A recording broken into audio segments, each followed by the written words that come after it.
বন্ধুসকল আজি আমি এই ভিডিঅ'টোত চাম আমাৰ অসমৰ কেইজনমান ডাঙৰ ইউটিউবাৰে কেপ সিটিজেনশিপ এমেন্ডমেন্ট বিলৰ বিষয়ে কি ক'লে চাও আহক।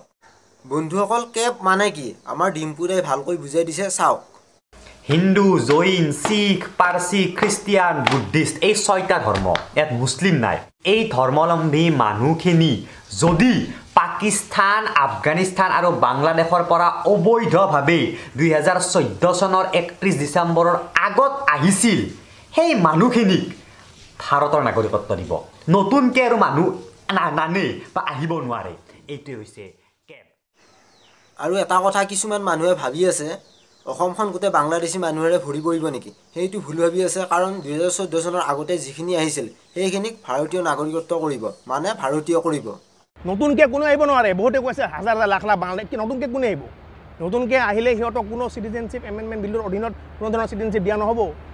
গতিকে আমি এনে মাথা মাৰি টাইম ৱেষ্ট কৰি একো লাভ নাই, চৰকাৰৰ আগত নোৱাৰা ভাই। আৰু এইকেইটা ধৰ্মৰ মানুহে ভাৰতীয় নাগৰিকত্ব লাভ কৰিব।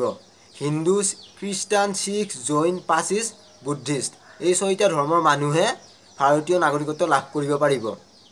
আৰু সেইসকল বাংলাদেশ, আফগানিস্তান, পাকিস্তানৰ পৰা 2014 চনৰ 31 ডিচেম্বৰৰ আগতে অহাসকলক ভাৰতীয় কৰিব।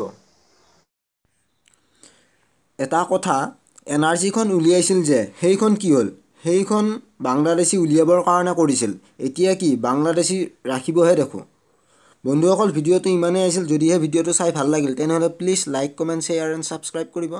ধন্যবাদ।